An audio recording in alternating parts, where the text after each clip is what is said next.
प्रिय भक्तों, जो भी भक्त सूर्य पुत्र भगवान शनिदेव जी के इस मंत्र का जाप करता या सुनता भी है, उसका बुरे से बुरा समय भी अच्छे समय में बदल जाता है। फिर चाहे वह शनि की ढैया हो या साढ़े साती हो, सभी का प्रभाव शनिदेव जी बहुत कम कर देते हैं। क्योंकि जिस व्यक्ति की कुंडली में शनिदेव की ढैया या साढ़े साती का प्रभाव चल रहा होता है, वह व्यक्ति चारों तरफ से समस्याओं से घिर जाता है और धन की कमी हो जाती है। अनावश्यक भागदौड़ बनी रहती है, कर्ज का बोझ बढ़ने लगता है और घर में कलेश बढ़ने लगती है। धंधा व्यवसाय भी चौपट हो जाता है। कोर्ट कचहरी के मामले प्रारंभ होने लगते हैं।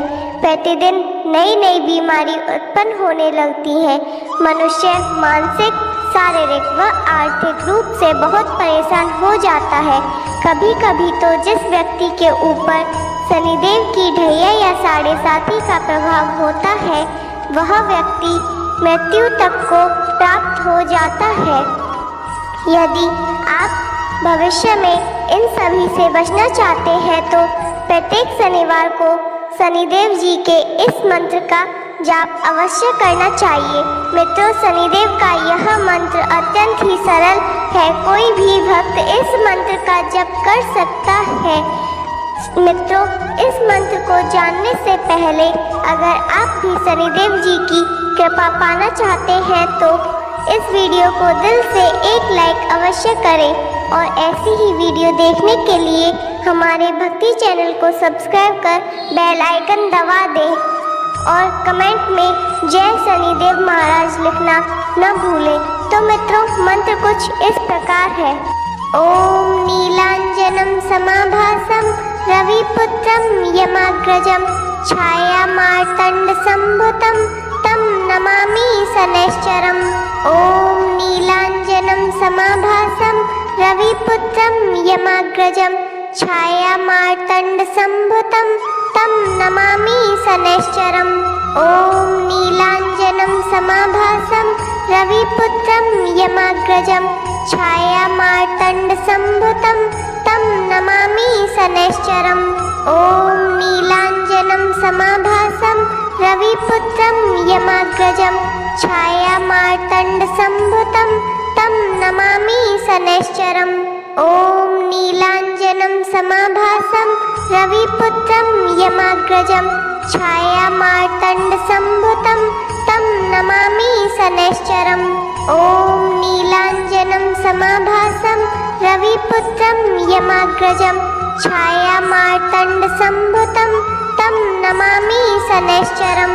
ओम नीलांजनम समाभासम रविपुत्रम यमाग्रजम छायामार्तंड संभुतम तम नमामि शनैश्चरम।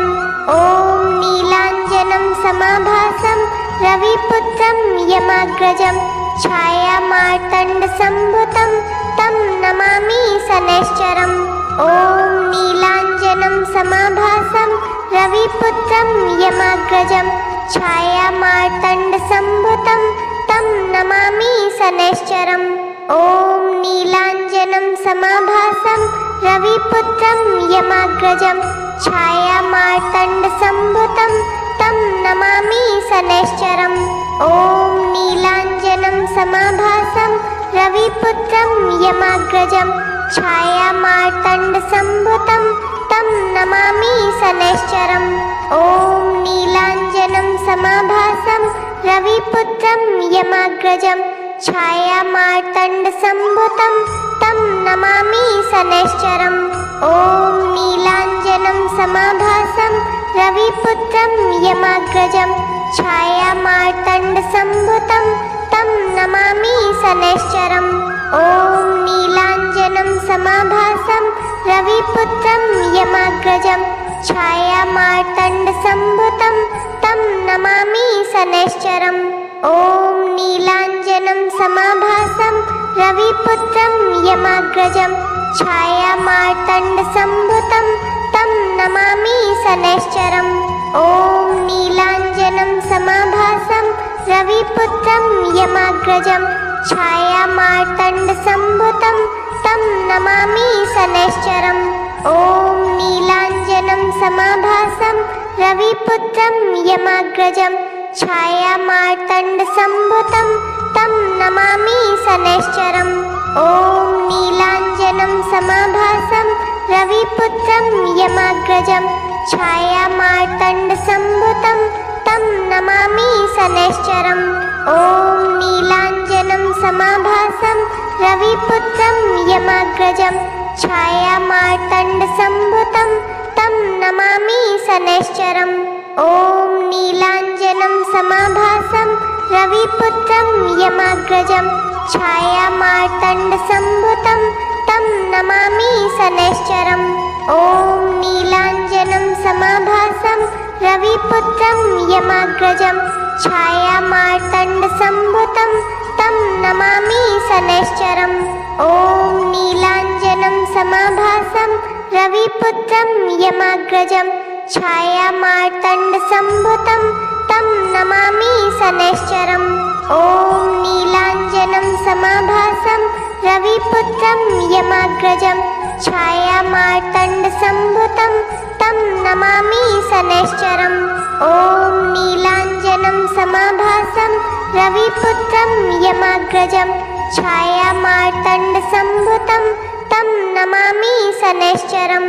ॐ नीलाञ्जनं समाभासं रविपुत्रं यमाग्रजं छायामार्तण्डसम्भुतं तं नमामि शनैश्चरम्। ॐ नीलाञ्जनं समाभासं रविपुत्रं यमाग्रजं छायामार्तण्डसम्भुतं तं नमामि शनैश्चरम्। ॐ नीलाञ्जनं समाभासं रविपुत्रं यमाग्रजं छायामार्तण्डसम्भुतं तं नमामि शनैश्चरम्। ॐ नीलाञ्जनं समाभासं रविपुत्रं यमाग्रजं छायामार्तण्डसम्भुतं तं नमामि शनैश्चरम्। ॐ नीलाञ्जनं समाभासं रविपुत्रं यमाग्रजं छायामार्तण्डसम्भुतं तं नमामि शनैश्चरम्। ॐ नीलाञ्जनं समाभासं रविपुत्रं यमाग्रजं छायामार्तण्डसम्भुतं तं नमामि शनैश्चरम्। ॐ नीलाञ्जनं समाभासं रविपुत्रं यमाग्रजं छायामार्तण्डसम्भुतं तं नमामि शनैश्चरम्। ॐ नीलाञ्जनं समाभासं रविपुत्रं यमाग्रजं छायामार्तण्डसम्भुतं तं नमामि शनैश्चरम्। ॐ नीलाञ्जनं समाभासं रविपुत्रं यमाग्रजं छायामार्तण्डसम्भुतं तं नमामि शनैश्चरम्। ॐ नीलाञ्जनं समाभासं रविपुत्रं यमाग्रजं छायामार्तण्डसम्भुतं तं नमामि शनैश्चरम्। ॐ नीलाञ्जनं समाभासं रविपुत्रं यमाग्रजं छायामार्तण्डसम्भुतं तं नमामि शनैश्चरम्। ॐ नीलाञ्जनं समाभासं रविपुत्रं यमाग्रजं छायामार्तण्डसम्भुतं तं नमामि शनैश्चरम्। ॐ नीलाञ्जनं समाभासं रविपुत्रं यमाग्रजं छायामार्तण्डसम्भुतं तं नमामि शनैश्चरम्। ॐ नीलाञ्जनं समाभासं रविपुत्रं यमाग्रजं छायामार्तण्डसम्भुतं तं नमामि शनैश्चरम्। ॐ नीलाञ्जनं समाभासं रविपुत्रं यमाग्रजं छायामार्तण्डसम्भुतं तं नमामि शनैश्चरम्। ॐ नीलाञ्जनं समाभासं रविपुत्रं यमाग्रजं छायामार्तण्डसम्भुतं तं नमामि शनैश्चरम्। ॐ नीलाञ्जनं समाभासं रविपुत्रं यमाग्रजं छायामार्तण्डसम्भुतं तं नमामि शनैश्चरम्।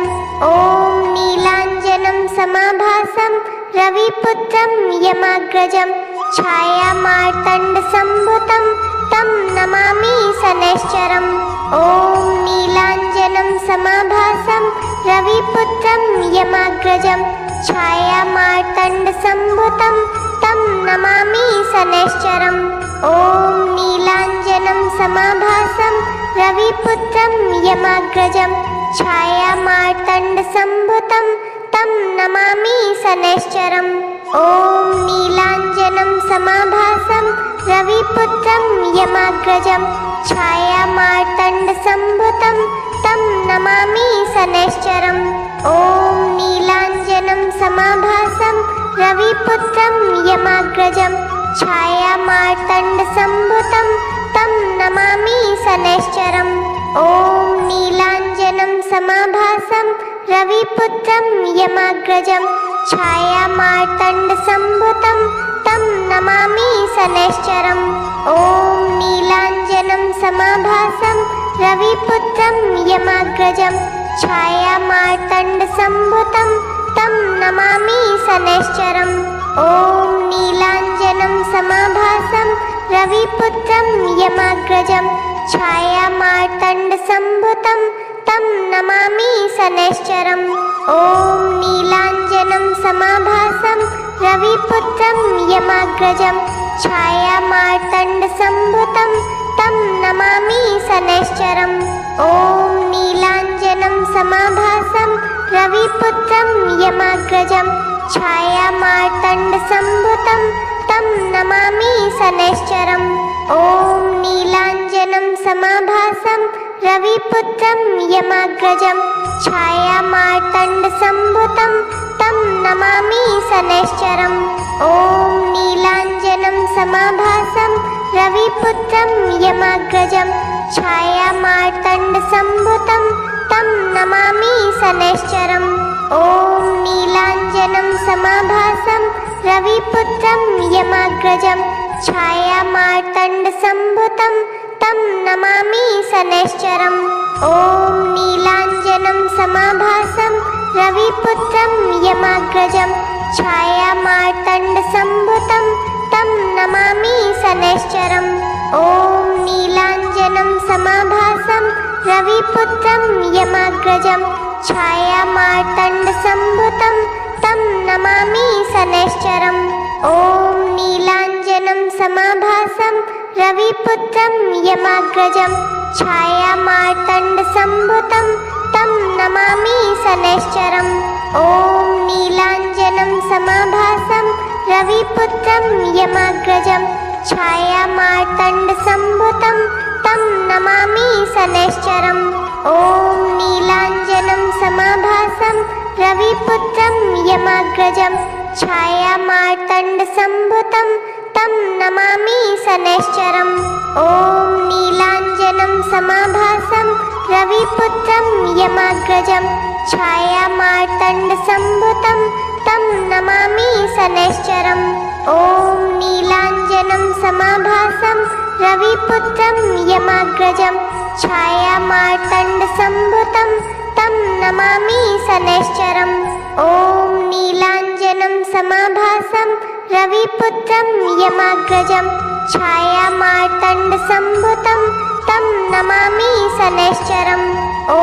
नीलाञ्जनं समाभासं रविपुत्रं यमाग्रजं छायामार्तण्डसम्भुतं तं नमामि शनैश्चरम् ॐ नीलाञ्जनं समाभासं रविपुत्रं यमाग्रजं छायामार्तण्डसम्भुतं तं नमामि शनैश्चरम् ॐ नीलाञ्जनं समाभासं रविपुत्रं यमाग्रजं छायामार्तण्डसम्भुतं तं नमामि शनैश्चरम् ॐ नीलाञ्जनं समाभासं रविपुत्रं यमाग्रजं छायामार्तण्डसम्भुतं तं नमामि शनैश्चरम् ॐ नीलाञ्जनं समाभासं रविपुत्रं यमाग्रजं छायामार्तण्डसम्भुतं तं नमामि शनैश्चरम् ॐ नीलाञ्जनं समाभासं रविपुत्रं यमाग्रजं छायामार्तण्डसम्भुतं तं नमामि शनैश्चरम् ॐ नीलाञ्जनं समाभासं रविपुत्रं यमाग्रजं छायामार्तण्डसम्भुतं तं नमामि शनैश्चरम्। ॐ नीलाञ्जनं समाभासं रविपुत्रं यमाग्रजं छायामार्तण्डसम्भुतं तं नमामि शनैश्चरम्। ॐ नीलाञ्जनं समाभासं रविपुत्रं यमाग्रजं छायामार्तण्डसम्भुतं तं नमामि शनैश्चरम्। ॐ नीलाञ्जनं समाभासं रविपुत्रं यमाग्रजं छायामार्तण्डसम्भुतं तं नमामि शनैश्चरम्। ॐ नीलाञ्जनं समाभासं रविपुत्रं यमाग्रजं छायामार्तण्डसम्भुतं तं नमामि शनैश्चरम्। ॐ नीलाञ्जनं समाभासं रविपुत्रं यमाग्रजं छायामार्तण्डसम्भुतं तं नमामि शनैश्चरम्। ॐ नीलाञ्जनं समाभासं रविपुत्रं यमाग्रजं छायामार्तण्डसम्भुतं तं नमामि शनैश्चरम्। ॐ नीलाञ्जनं समाभासं रविपुत्रं यमाग्रजं छायामार्तण्डसम्भुतं तं नमामि शनैश्चरम्। ॐ नीलाञ्जनं समाभासं रविपुत्रं यमाग्रजं छायामार्तण्डसम्भुतं तं नमामि शनैश्चरम्। ॐ नीलाञ्जनं समाभासं रविपुत्रं यमाग्रजं छायामार्तण्डसम्भुतं तं नमामि शनैश्चरम्। ॐ नीलाञ्जनं समाभासं रविपुत्रं यमाग्रजं छायामार्तण्डसम्भुतं तं नमामि शनैश्चरम्। ॐ नीलाञ्जनं समाभासं रविपुत्रं यमाग्रजं छायामार्तण्डसम्भुतं तं नमामि शनैश्चरम्। ॐ नीलाञ्जनं समाभासं रविपुत्रं यमाग्रजं छायामार्तण्डसम्भुतं तं नमामि शनैश्चरम्। ॐ नीलाञ्जनं समाभासं रविपुत्रं यमाग्रजं छायामार्तण्डसम्भुतं तं नमामि शनैश्चरम्। ॐ नीलाञ्जनं समाभासं रविपुत्रं यमाग्रजं छायामार्तण्डसम्भुतं तं नमामि शनैश्चरम्। ॐ नीलाञ्जनं समाभासं रविपुत्रं यमाग्रजं छायामार्तण्डसम्भुतं तं नमामि शनैश्चरम्। ॐ नीलाञ्जनं समाभासं रविपुत्रं यमाग्रजं छायामार्तण्डसम्भुतं तं नमामि शनैश्चरम्। ॐ नीलाञ्जनं समाभासं रविपुत्रं यमाग्रजं छायामार्तण्डसम्भुतं तं नमामि शनैश्चरम्।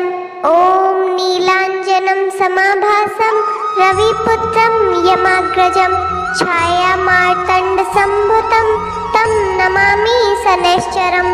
ॐ नीलाञ्जनं समाभासं रविपुत्रं यमाग्रजं छायामार्तण्डसम्भुतं तं नमामि शनैश्चरम्।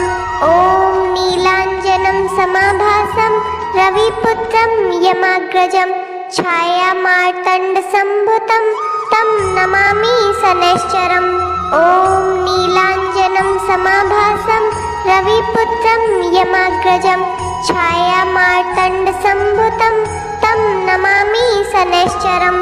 ॐ नीलाञ्जनं समाभासं रविपुत्रं यमाग्रजं छायामार्तण्डसम्भुतं तं नमामि शनैश्चरम्। ॐ नीलाञ्जनं समाभासं रविपुत्रं यमाग्रजं छायामार्तण्डसम्भुतं तं नमामि शनैश्चरम्। ॐ नीलाञ्जनं समाभासं रविपुत्रं यमाग्रजं छायामार्तण्डसम्भुतं तं नमामि शनैश्चरम्। ॐ नीलाञ्जनं समाभासं रविपुत्रं यमाग्रजं छायामार्तण्डसम्भुतं तं नमामि शनैश्चरम्।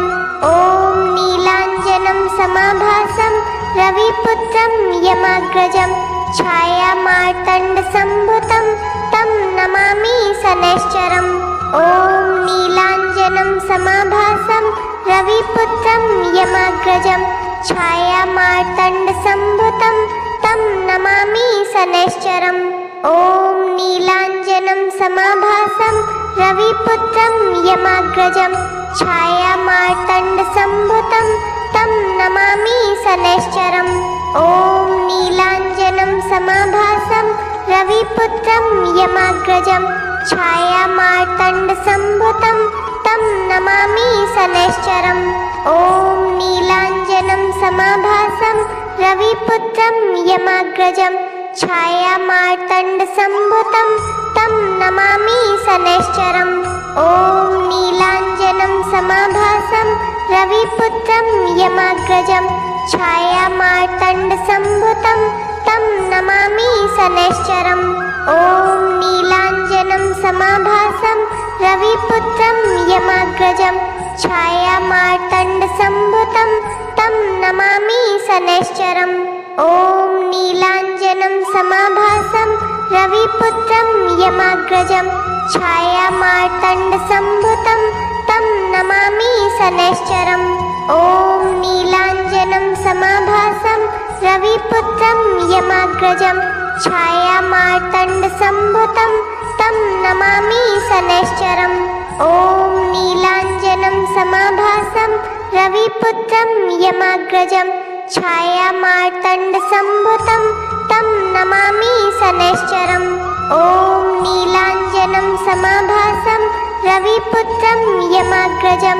छायामार्तण्डसम्भुतं तं नमामि शनैश्चरम् ॐ नीलाञ्जनं समाभासं रविपुत्रं यमाग्रजं छायामार्तण्डसम्भुतं तं नमामि शनैश्चरम् ॐ नीलाञ्जनं समाभासं रविपुत्रं यमाग्रजं छायामार्तण्डसम्भुतं तं नमामि शनैश्चरम् ॐ नीलाञ्जनं समाभासं रविपुत्रं यमाग्रजं छायामार्तण्डसम्भुतं तं नमामि शनैश्चरम् ॐ नीलाञ्जनं